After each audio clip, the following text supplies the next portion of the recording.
Om Sthapakaya cha dharmasya sarvadharmaswarupine avatara varishtaya Ramakrishnaya te namaha. O Ramakrishna, the establisher of the eternal religion, the embodiment of all religions, the best of all incarnations, we salute thee. In our last reading class, we left at the page 559. We shall continue today from there. We may remember that Sri Ramakrishna was discussing the subject of faith. A person of great faith, he sees things by association in all the things that is used by his beloved. For example, a man who is devoted to God, he associates God with everything that he sees, and anything will bring into his mind, into his memory, the memory of God. That is how the great people see God everywhere. That means by association. So the same subject is continuing today. Let us start. One day at Dakshineshwar, an arrogant but sincere young devotee named Vaikunthanath Sanyal was raising objections against what the master was telling him. He continued arguing even when the master had repeated his statement several times, at which he gave him a mild rebuke and then said, "What sort of a man are you? I am repeating it again and again, and you don't accept it." The heart of the young man was touched, and he said, "When you say it, I accept it, of course.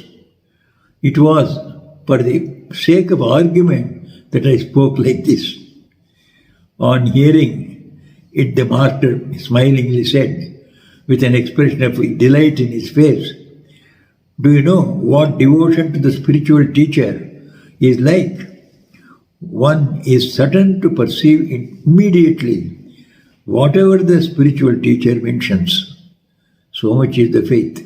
Whatever the spiritual teacher mentions, he believes. Arjuna had that devotion.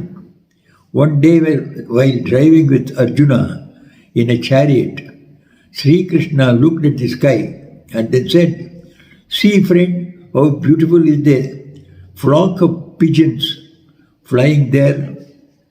Arjuna saw it and immediately said, "Yes, friend, very beautiful pigeons indeed." The very next moment Sri Krishna looked again and said, "How strange, friend, they are by no means pigeons." Arjuna saw them and said, "Quite so, friend, they are not pigeons at all." Now, try to understand the matter. Arjuna's truthfulness was unquestionable. He never could have flattered Krishna when he said so, but he had such great devotion to him and faith in his words that he actually saw with his eyes whatever Krishna described to him, right or wrong. And of course we know great people will never tell wrong things. If, as the scriptures point out, the spiritual teacher's power to remove the darkness of ignorance is understood in the manner spoken of above, namely, to be a particular power of God, another fact must simultaneously be admitted to be true, and that is this: the spiritual teacher is one and not many. Although the receptacles of this power or bodies through which it is manifested are different, your spiritual teacher and mine are not different but one only, that is the Supreme Lord. That one being, none else but that power. As an example of this may be quoted the story in the Mahabharata of Ekalavya, who accepted as his teacher an earthen statue of Dronacharya and worshipped him in it with devotion and thereby acquired proficiency in archery. Reasonable as this fact is, it requires a great deal of time and sadhana for a man to accept it wholeheartedly. And when once he accepts it, he has no alternative but to worship the spiritual teacher in the body through which that divine power has bestowed grace on him.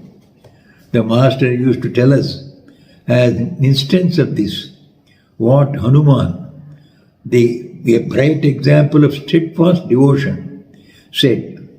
The Master said, at one time during the battle of Lanka, Ramchandra and Lakshmana were bound with a noose made of snakes by the great hero Meghanada. Then they remembered Garuda. They worshipped Garuda, the eternal enemy of the race of snakes, and called him there. As soon as the snakes saw Garuda, they became frightened and fled in whatever direction they could. Pleased with this devotee Garuda, Ramchandra appeared before him in the form of Vishnu, because Garuda was a devotee of Vishnu. So he appeared before him as Vishnu, who was the eternal object of worship of Garuda, and explained to him that Vishnu had thus incarnated himself as Rama.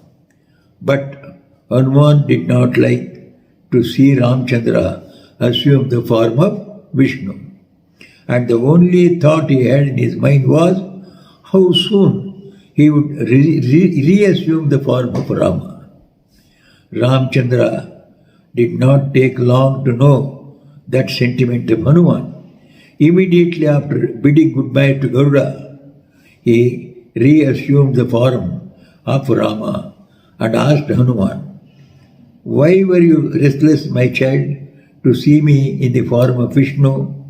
You are possessed of the great knowledge, absolute, and it is, of course, not beyond your knowledge and understanding that one who is Rama is Vishnu." Hanuman replied humbly, "It is true that the same Supreme Self has assumed both the forms of Sri Vishnu and that of Janaki Ramana, that means Rama. But my mind is always anxious to see the feet of the lotus-side consort of Janaki, that is Rama, only. He is my all in all. It is through that form that I saw the manifestation of the Divine Lord and have my life's aim fulfilled." Hanuman had started with Sri Rama as his Ishtadevata, chosen deity, and attained to the highest. Therefore he owes all his allegiance and love only to that form through which he has attained the highest. So therefore he said, "I could not bear you having any other form. So be in the form of Ramchandra itself as far as I am concerned." So that was the great devotion of Hanuman. Thus, it is evident that the power of the spiritual teacher is the power of the universal mother, that is God, Supreme God, and that power is either lying dormant or is awake in all men. The spiritual power that gets manifested and makes men great spiritually, it is already lying dormant. Nothing from outside comes. All the spirituality that we manifest is already there inside. It is a question of manifestation, not creation of anything new. This is why the aspirant, highly devoted to the spiritual teacher, reaches at last a spiritual state when that power manifesting through the aspirant himself goes on explaining to him the hidden complex truths of spirituality. He learns from his own self. All the knowledge is hidden in our own self. it manifests itself at the proper time after proper exercises. The aspirant has then no more need to ask any outside agent to have any doubt removed. So an aspirant need not have his guru always in a physical form before him. His mind itself becomes the guru to him, because the knowledge that is already there, hidden, that manifests through a pure mind. So an advanced sadhaka has got a pure mind. So through that mind, the infinite knowledge manifests itself. Mind itself, in a way, becomes his guru. The Divine Lord said to Arjuna in the Gita, when your intellect is freed from the delusion due to ignorance, there will be no necessity on your part to have anything to do with the teachings of the scriptures, such as this should be heard, that is in the scriptures, and so on. You will go beyond all this and will be able to understand everything yourself. Such is the state the aspirant attains then. So the advanced state of the aspirant is that he need not depend on an external guru. His mind itself guides him as a guru, or his guru's guidance comes from within himself. The master said with reference to this state, it is the mind that becomes at last the spiritual teacher and acts as such. A human teacher imparts a mantra to the ear. The divine teacher imparts it to the soul. But there is a gulf of difference between that mind and this. So our present state of mind cannot boast that we will get all the instruction from inside. It should be purified. When it becomes very pure, then the teacher inside will manifest. At that time, the mind assumes the nature of pure sattva and gets purified, and so becomes a conduit for the manifesting of the higher power of God. But at this time, it wants to be engrossed in the enjoyment of pleasures, in lust, anger, etc., by turning my way from God. In the ordinary man's case, the mind is running behind all the sensual enjoyments. His mind cannot be his own guru. The master used to say, the spiritual teacher is, as it were, a woman friend of Radha. Radha had many women friends who helped her to get Sri Krishna in her presence, or took her to Sri Krishna at the right time. So he, the teacher, spiritual teacher, is, as it were, a woman friend of Radha. Until Radha is united with Krishna, there is no end to her love errands. Even so, as long as the sadhaka is not united with the chosen ideal of him, the work of the spiritual teacher does not come to an end. So spiritual teacher is always there with the aspirant. It is thus that the supremely glorious spiritual teacher takes hold of the hand of the disciple who is burning to know the truth, ascends to higher and higher regions of spirituality, and bringing him at last before his chosen ideal, and says, boy, look there, and shows God and disappears at once. Hearing the master say so, one day a devotee thought, then some day the separation from the spiritual teacher is inevitable. And with a painful heart he asked, Sir, where does he go then? Where does the guru go then? When the aspirant realizes God? The master said in reply, the teacher then merges in the chosen ideal. The three, that is the teacher, the Krishna, the chosen ideal, and the Vaishnava, the devotee, are one, and the one is the three. So in three forms, it is the Lord alone who is playing in this universe. So the devotee and the teacher and the chosen ideal, all the three are one. It is revealed to a highest spiritual aspirant. Thus we come to the end of the chapter. Now we go to the next chapter, chapter 4, where the subject matter is the first manifestation of the mood of the spiritual teacher. So, when did Sri Ramakrishna first act as a spiritual teacher? Very interesting subject. So, it starts with the quotation from Bhagavad Gita. Ignorant of my supreme nature, as the great Lord of all beings, foolish people slight me, who am in a human body. So, ignorant people mistake that God to be an ordinary man and then slight him. We find the mood of the spiritual teacher manifested in the master from his childhood, though it must be admitted that its full manifestation took place in his youth, when he attained the Nirvikalpa Samadhi. Let no one think that the above statement is an exaggeration of fact intended to extol the master's greatness. If anybody critically studies the master's life without any bias, he will see that he will never be tempted to entertain that error.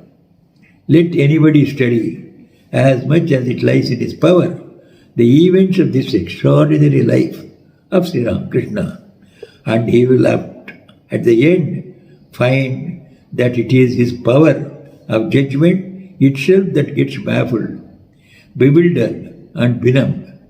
So if one comes to know the facts about his life, not only we understand one aspect of it, so many aspects of it, we will be bewildered.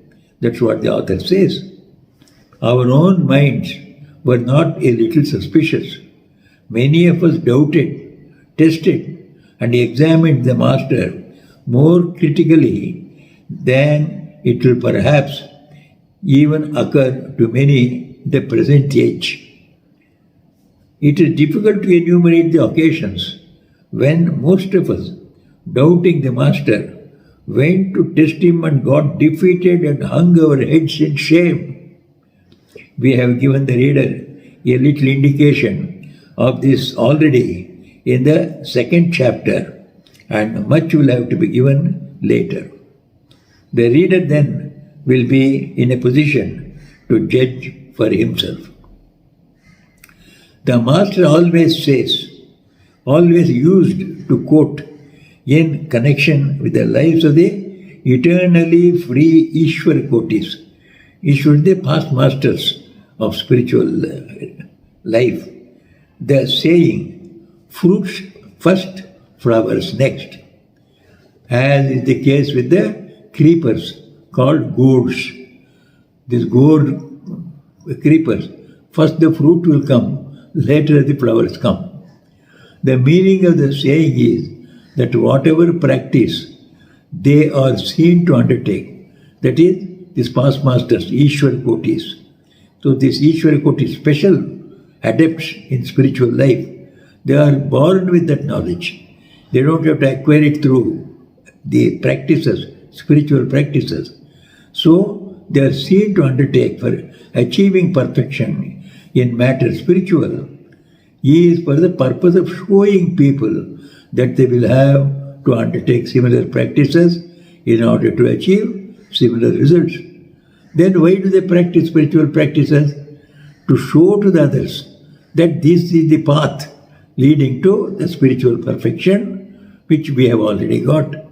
So that they have already got the spiritual perfection, they never reveal. They also struggle like ordinary people.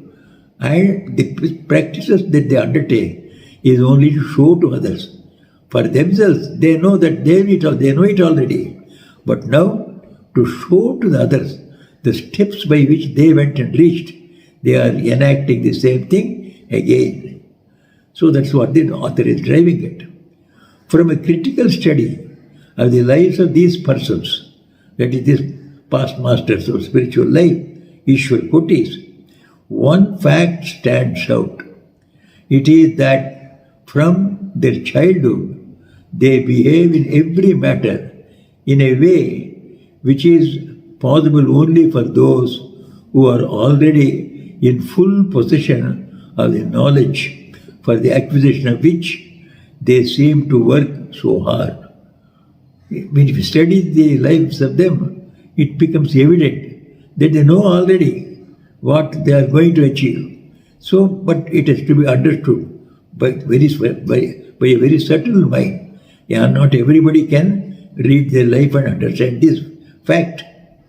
It is as if the knowledge is already theirs from the very commencement of their lives. When this holds good, even in the case of Ishwar Kotis, it is superfluous to say that it applies to the divine incarnations who are much above them. The manifestation of such knowledge in them is seen throughout their lives. So is it written in the scriptures. And it is also seen that there is a great similarity between many of the actions of the incarnations of different ages.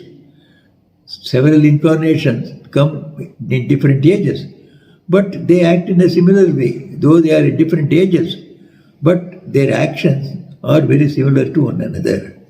We find, for example, the fact of transmitting spirituality to others by a touch in the lives of every one of them. Jesus, Sri Chaitanya, and Sri Ramakrishna, the three great avatars. So in all their life we see they impart spirituality by mere touch, not by speaking or teaching. One of them. Similarly, we find many other events of like nature in their lives. Some, particularly holy men, were informed in a superhuman way of the advent of these incarnations. Some great people will announce such and such a great man is going to be born, and that person gets his birth after some time. It also happens in different incarnations' lives. The mood of the spiritual teacher was manifest in them from their childhood, these incarnations. They knew from their boyhood that they had come down on earth out of compassion as incarnations in order to show special paths to the people in general. There are many other facts as well. Therefore, no one should be surprised to hear that the mood of the spiritual teacher was manifest in the master's life from his childhood. The incarnations are a class by themselves. One will fall into a great error if one thinks that because such events cannot happen in the lives of ordinary men, they cannot occur in the lives of incarnations also. They are something like geniuses. In geniuses, without learning, they know so much of knowledge of the particular subject. How does it happen? They are not ordinary people. They are geniuses, are a class by themselves.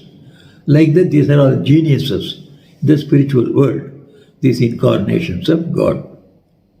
We find a very clear instance of the first manifestation of the mood of the spiritual teacher in the life of the master at Kamarpukur. He had then been invested with a sacred thread, and he must have been about 9 or 10 of age. The well-known scholars of that part of the country were invited on the occasion of a Shraddha ceremony, a ritual connected with the death of relatives, to the house of the Lahas, the landlords of the village. And as usual, when many scholars came together, there started a heated controversy among them, intellectual controversy. When no decision on a particular disputed point in the scriptures could be arrived at, the boy Gadadhar said to a scholar known to him, "Can't the point at issue be decided this way?" Many boys of the village came to this meeting out of curiosity, and they could not understand even a little of the meaning of the noisy controversy, accompanied by the gesticulations of the scholars. Some of these boys took all this as a huge joke and were laughing. Some others were mimicking the gestures of the scholars and were making a loud noise, while others were completely indifferent to it and engaged themselves in playing. This is the condition of all ordinary boys, but Gadadhar was not an ordinary boy. So, therefore, this scholar was not a little surprised to see that wonderful boy had listened with patience to what they had said, understood everything, and arrived at the right conclusion by reflecting on the matter. You see, this boy, Gadadhar, though he was with the ordinary children, though he was also mixing with them in their play, one part of his mind he was listening to all the arguments, and then he was himself trying to find out a solution, which the scholars in the final could not find out. That is why that one scholar was surprised. He then told the others known to him about Gadadhar's conclusion, knowing that it was the only possible solution regarding the disputed point. They explained it to all others. All then admitted unanimously that it was the only rational solution regarding the point at dispute, and were looking for the person whose keen intellect was the first to see that wonderful solution. And when they came to know that it was the boy Gadadhar who had said it, some of them became astounded, and thinking the boy to be possessed of divine powers, remained gazing steadfastly at him, while others, filled with joy, took him in their laps and blessed him. So, this is how the first manifestation of the spiritual teacher in Sri Ramakrishna manifested. So, many more incidents are going to come. We shall take it up in our next class. Niranjanam nityamanantarupam bhaktanukampadhrita vigraham vai Ishavataram parameshamidhyam tam Ramakrishnam shirasa namamaha. O Ramakrishna, the taintless one, the eternal one, the one with infinite forms, the one who has assumed a form for the sake of the devotees, the one who is the incarnate supreme soul, and the one adorable Lord of all. We salute thee, bowing our heads before thee.